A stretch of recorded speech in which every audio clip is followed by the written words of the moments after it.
What up, Laker Nation? It's your boy DTLF. Back with a halftime report. Down 22 to the Bucks. It's not surprising, to be honest. All right, I expected a little bit more of a fight, but this is exactly who we are this year. All right, we're a team that struggles versus bad teams and gets blown out versus really good teams. Been like that all year. The Bucks just the latest, basically casualty. Listen, I mean the Lakers' latest casualty of the Bucks. 78 to 56. Giannis is making AD his son right now, to be honest with you. I expected a lot more from AD. Let's hope he wakes up in the second half and at least we put up a fight. But down 22, the rotation is horrible. Again, we don't have Dwight, we don't have Carmelo, so that factors into it. But I hate seeing LeBron or Stanley Johnson at center trying to guard Giannis and Chris Middleton. Those guys are having a field day. Respectively, both players going ham. I'm talking Giannis has 23 points, 5 of 6 rebounds. Chris Middleton with 21. So they combined for 44. And it's horrible because the Lakers' two superstars aren't doing so well. I mean, LeBron's playing okay, 13 points, 5 assists, 3 rebounds. But AD got to step up. Only 10 points, 3 and 4 rebounds. Not good enough. And of course, Russell Westbrook continues to wet the bed, man. He's not made for LA, all right? The boo birds already started flying, and this dude doesn't even look like he wants to shoot a layup. Like, that's horrible. Horrible, horrible, horrible. Let's go, Dan. I can't watch the game while driving. Well, it's bad. I'm glad you're not watching it, homegirl, because let me tell you something, Tower. This game is bad. And the refs, they act like the three blind mice every time LeBron gets hacked at the rim. I'm sick of them too, man. I'm at the point where it's just like, wow, like what do we have to do to get a call? They get every single touch foul, every touch call, and I'm over it, guys. It's the tale of two different teams, and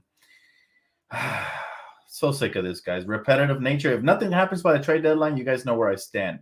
Needs to happen to change this culture up a little bit. Guys, there's guys that don't want to be here. Russell Westbrook is one of them. He has checked out mentally, so hopefully we can find him a new home.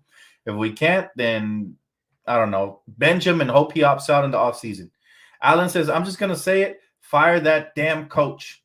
I mean, listen, I already beat the dead horse with that one, man. I don't even have to say it. You guys know where I stand on that as well. I'm more about what we're doing on the offensive end. We look lost. The half-court offense is non-existent. It's iso ball, post up, turnaround jump shots, and settling for threes. That's all it is.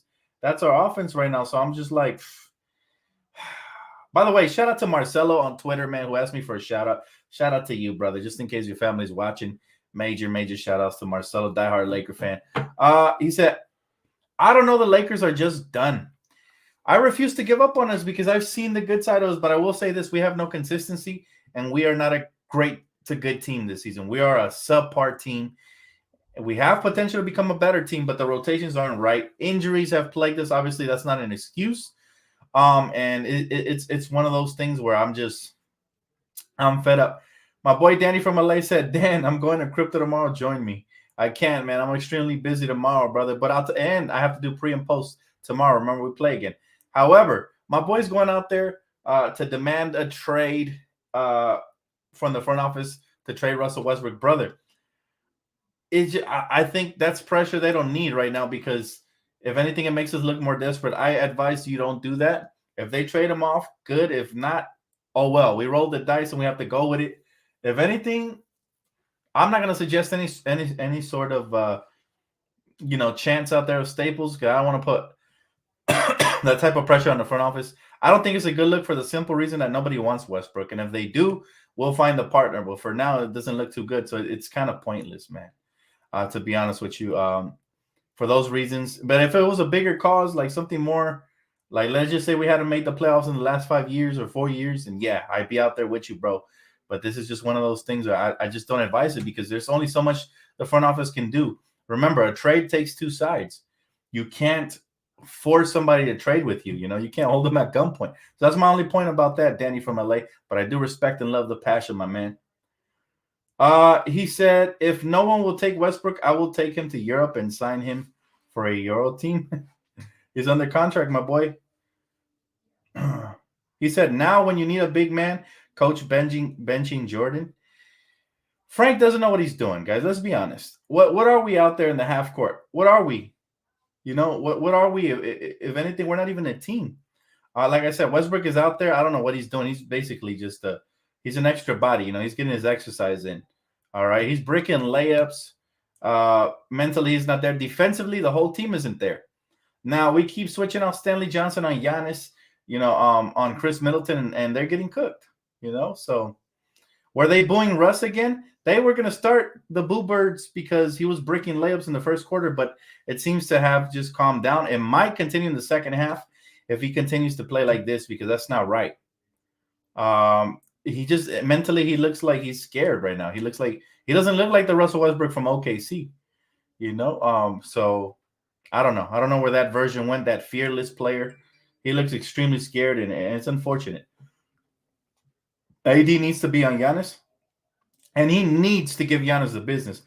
He's been having a great game. This can't be the game where he drops the ball. So I'm expecting a much bigger half from AD in the second half. Let's get him involved. That's on LeBron and Russ. They got to get him involved in pick and rolls. Feed him the rock. We've been turning the ball over. Even my boy Malik Monk turned the ball over a lot. Led to transition buckets. We can't have that. My boy Purple and Gold says Giannis has become undoubtedly the best player in the NBA. He worked hard to get to this point. Got to respect it. Bucks are a great team. They are. They're showing their pedigree right now against us. They're killing us. My only complaint is that the officials give them every call and give us nothing, but we're still getting blown out by 22. So it wouldn't really make a huge difference. If we got all the calls, we'd probably be down by like 15 or 14 the way we miss free throws. So listen, I want to see the fight from the Lakers in the second half. Let's get after it. All right. Let's play some defense, get back in transition. And then when we have the ball in the half court, let's move it around, set screens, move without the ball, cut to the basket, stop settling for threes. They continue to settle for 3-pointers. Rotations are off per usual. Russell Westbrook scared per usual. Anthony Davis is looking weak right now. He needs to play strong. I like that putback dunk he had before the half ended, but we need some more of that and less of the, drifting around the perimeter AD. So those are my keys to trying to fight back and claw back into this game. Of course, LeBron, we're going to need him to be spectacular per usual. And let's see what happens in the second half. But I got to say, I'll be answering questions, but I am very disappointed with this first half effort, but I'm not surprised because we're an older team with no sense of direction, with no good coaching, and we don't know what we're doing in the half court, and we get exploited by a real good defensive team, not a phantom one like we are, but a real one like Milwaukee. And again, what's happening with Frank Vogel? Getting exposed. And people will say, well, we're injured. We don't have Dwight. We don't have Melo. Even if we had those guys, they're being misutilized. There's no guarantee that Dwight would have even played the way he likes to go small. And again, it's one of those things, man. I don't know what to tell you guys. He said chemistry moral is down. Dan, you can tell. Absolutely. Of course. Imagine you got a player like Westbrook that doesn't want to be there. He's dropped his shoulders already. His head's starting to drop. A part of me wants to feel sorry for him, but if he didn't have that ego, it is what it is, man. He is who he is. And, it's not that he's a trash player. It's that he's in his own head. And it's either I'm going to get the stats or I'm going to pout about it. There's no in between with Westbrook. And that's the unfortunate part, man. When he's not getting the stats and being effective, he's pouting and he's frustrated and it's visible. And it translates over to his game. Now he's breaking layups. Now he's hesitating on the jump shot. And he's not getting back in transition to play defense. It's all bad. All bad with this guy. And I know people are desperate. They're like, do whatever it takes to get him off. But I'm just like, wait and see, man. We got 2 more days to the trade deadline. Less than that. About 36 hours. I can't wait to see what happens then. Is Rob Pelinka really going to sit on his hands and allow this team to sink like the Titanic? Having a bunch of safety boats available and maybe minor trades here and there where he could help? To be determined. We'll see. But these type of games don't help our case at all. At all. My boy said $44 million handicap. That's what it feels like. I've never seen a player get paid that much and be this scared to play, especially after having a Hall of Fame career. This is a shocker. I'm not going to lie. This version of Russell Westbrook, I never thought we would have the Kwame Brown version of Russell Westbrook at the point guard position. And no disrespect to Kwame, but Kwame was scared to be in LA. He was bobbling the ball. He was bobbling passes, missing dunks, blowing layups, and that's when he started getting booed, and it got worse from there. That's what Russell Westbrook looks like right now. And again, no disrespect to Kwame, great individual, great human being, but as a Laker, he just didn't have a great career, and that's what's happening right now to Russell Westbrook. The stage is too big. I agree, Byron. Absolutely. Kane's Garage said, sadly, I don't think this is all on Westbrook. I agree on that, though. The coach has been atrocious, to say the least. It's a culmination of things. It's never one. This is a team sport. You know what I mean? So it's never one person's fault. But Russell Westbrook does stick out like a sore thumb. Like, he just sticks out, man, from the bunch. Like, he does not fit this team. And I think everybody in the league, and then even in the G League and the Euro League, can tell Russell Westbrook is uncomfortable. And he doesn't want to be there. You know, he's a national TV game. Again, embarrassing. They even let that punk Grayson score. No fight, no defense. Vogel is a showroom dummy. Listen, I usually defend people. I can't do that, man. I really can't do that. So that's unfortunate. My boy Danny from LA says, Dan, thank you, bro, for a donation. He said, Dan, hopefully the Rams win on Sunday and make up for the Lakers' poor season.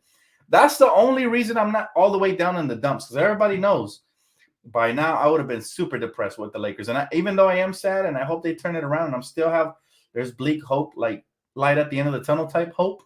I'm very happy that the Rams are there. And that's what, it kind of substituted for my sadness a little bit, that this is a once in a lifetime opportunity for our team to bring a championship to our city in our own backyard. I mean, that's golden. So go Rams, baby. At the same time, I still can't be all the way happy till the Lakers get back on track, because the Lakers are my heart and my soul. It's always Lakers first, then everybody else second and third. So I really hope that the Lakers can pull off a deal, guys, because it's looking really, really bleak.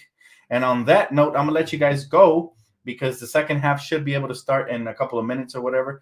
But I'll take maybe 1-2 more questions before I get off. He said, Dan, why is Frank going with the small lineup? He's done it all season long, Mark. All season long, he has gone with the small ball lineup, made improper adjustments, and just doesn't have a game plan. So, like Kelly says, y'all need a new coach ASAP. She knows what's up. Everybody knows what's up nowadays with Frank Vogel. I expect him to be fired in the summer, though. They rocked with him for the rest of the season, but I think summer is when we're going to make our moves. So he said, Dan, what is your prediction by Thursday? My prediction is that the Lakers will make some sort of a move to hopefully give us a spark. Hopefully it's something more than a role player, man, honestly. Because if it ends up being Josh Richardson or Terrence Ross, it might not be enough, guys, to be honest with you. We need a lot more than that. All right, I'm hoping for a Miles Turner. I know it's a long shot right now. The number one thing I'm hoping for is to unload Russell Westbrook.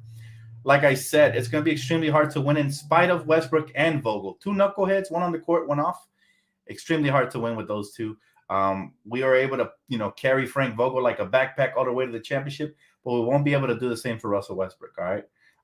LeBron's already breaking his back trying to hold this team up. Anthony Davis has done his best since he came back, but we're just going to need more efficiency from whoever's there. And Russell Westbrook, like I said, he sticks out like a sore thumb. He's not helping the team. He's hurting the team. And you can see the chemistry is not there. Nobody believes in him, and he doesn't believe in himself. So how could anybody believe in him? And that's almost sad. Again, I'd feel sorry for him, but his ego won't let me do it. He needs to humble himself before people can feel sorry for him and start cheering for him again. And so let's just see what happens, guys. But Thursday's around the corner. Thank God we're going to know the truth by then. I'll leave you guys for now. See you guys here for the post-game recap. Thank you guys so much for tuning in. Go Lakers, man. Let's make a run. At least make this interesting. And I'll see you.